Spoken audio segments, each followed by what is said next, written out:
नमस्ते, मैं डॉक्टर राधा माहली, घंटी आधारित शिक्षिका, अर्थशास्त्र विभाग, जयलन कॉलेज चकधरपुर, कोल्हान विश्वविद्यालय से। आज का ये video UG semester 5 economics honours के विद्यार्थियों के लिए है, एग्रीकल्चर पेपर से रिलेटेड है। आज हम लोग इस वीडियो में बात करेंगे कि खाद्य प्रसंस्करण से संबंधित उद्योगों की प्रमुख समस्याएं क्या है, उनके प्रॉब्लम्स के बारे में, यानी कि जो आपका फूड प्रोसेसिंग इंडस्ट्रीज़ है उनसे रिलेटेड प्रॉब्लम्स क्या हैं, इसके बारे में हम लोग आज चर्चा करते हैं। इससे पहले की वीडियो में मैंने आप लोगों को बताया था कि फूड प्रोसेसिंग क्या होता है, उससे जुड़े हुए फूड प्रोसेसिंग इंडस्ट्रीज़ कौन कौन से हैं, उसका क्या महत्व है, इसके बारे में हम लोगों ने बात की। आज के इस वीडियो में हम लोग जानेंगे कि फूड प्रोसेसिंग इंडस्ट्रीज़ की क्या क्या समस्याएँ हैं, उनकी क्या क्या प्रॉब्लम्स हैं।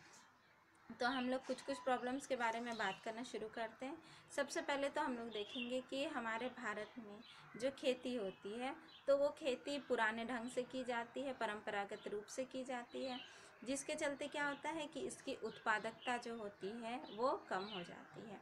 उत्पादकता कम होगी और इसका जो फसल रहेगा वो फसल का क्वालिटी उतना अच्छा नहीं होता है, क्योंकि उतना हाइब्रिड बीज यूज़ नहीं किया जाता है, उतने खाद या फर्टिलाइज़र्स का यूज़ नहीं किया जाता है। तो हम लोग देखेंगे कि यहाँ जो कच्चे पदार्थ जो प्राप्त होते हैं खेती से, तो उसका क्वालिटी जो रहता है वो बहुत अच्छा नहीं होता है, जिसके चलते रिटर्न्स भी जो हैं वो बहुत कम ही मिलते हैं। क्योंकि देखिए कृषि के संदर्भ में आप देखिएगा कि एक ही उपज के बहुत सारे वैरायटीज़ आते हैं और वैरायटीज़ में क्वालिटीज़ में अंतर रहता है, जिसके वजह से उसके वैल्यूज़ में भी अलग अलग होता है, कीमत भी अलग अलग होती है।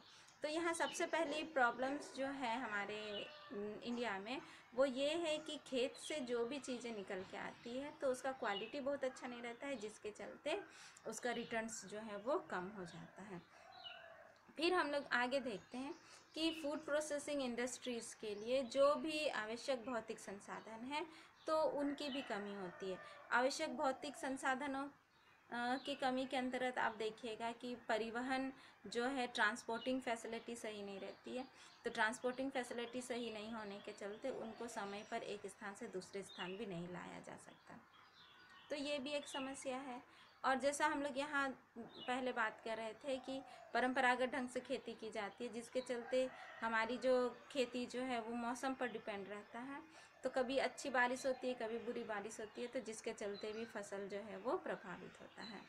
एक ये है। दूसरा कि हम लोग मशीनरीज़ का प्रयोग नहीं करते हैं परंपरागत खेती के अंतर्गत, तो क्या होता है कि फसल को काटने, जमा करने, एकत्रीकरण करने, इन सब चीज़ों में भी बहुत अधिक समय लग जाता है और बहुत अधिक फसलों की बर्बादी भी होती है।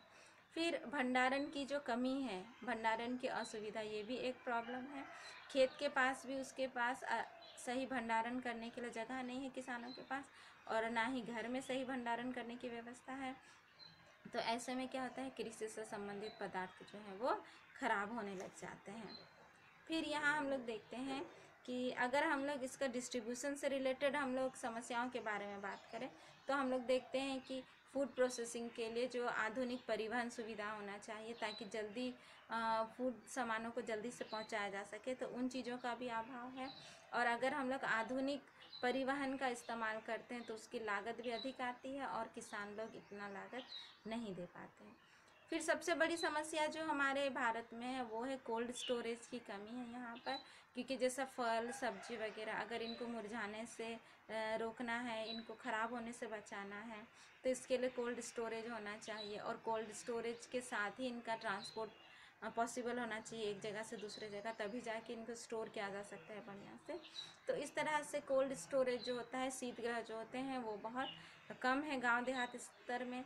तो इसमें क्या होता है कि गांव से, खेतों से जो भी सामान निकल के आते हैं वो प्रोसेसिंग यूनिट तक पहुंचते पहुंचते बहुत हद तक वो ख़राब हो जाते हैं, तो ये भी एक कारण है। नेक्स्ट हम लोग देखेंगे कि ये इंडस्ट्री की जो प्रॉब्लम है वो है फाइनेंसिंग प्रॉब्लम, बजट की प्रॉब्लम।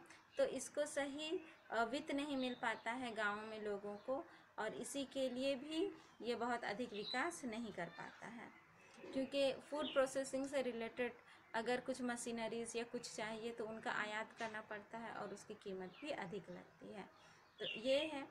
फिर फूड प्रोसेसिंग से रिलेटेड जो भी फूड प्रोडक्ट होते हैं, इनका विज्ञापन का भी खर्च ज़्यादा आता है, तो ये भी एक समस्या है।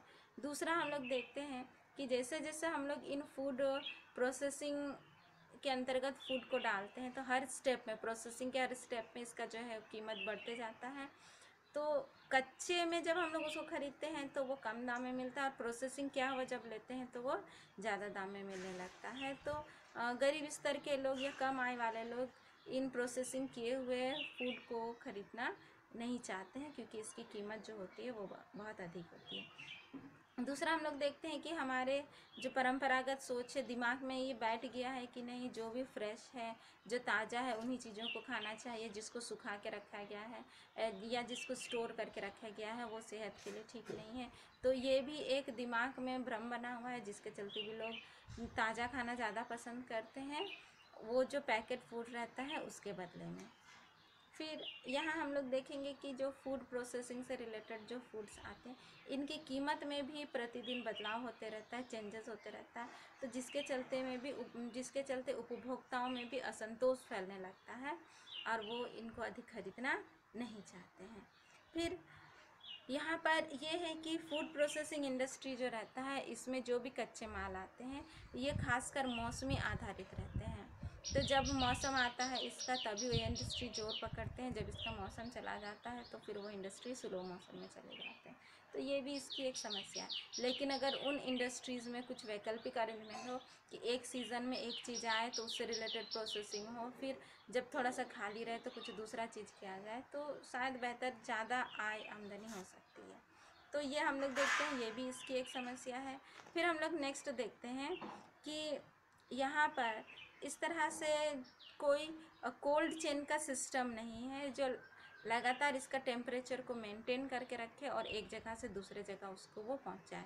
जैसा बर्फ़, आइसक्रीम, इन चीज़ों के लिए एक कोल्ड चेन होना चाहिए, तो उसका भी अभाव हो जाता है और उसकी लागत जो होती है वो बहुत अधिक आती है। नेक्स्ट हम लोग देखते हैं कि इसकी जो सबसे बड़ी समस्या है, एक तो फाइनेंस की समस्या है, दूसरा जो है कि फूड प्रोसेसिंग इंडस्ट्रीज़ में आधुनिकीकरण के साथ ही काम किया जा सकता है, न्यू टेक्नोलॉजी के साथ ही काम किया जा सकता है।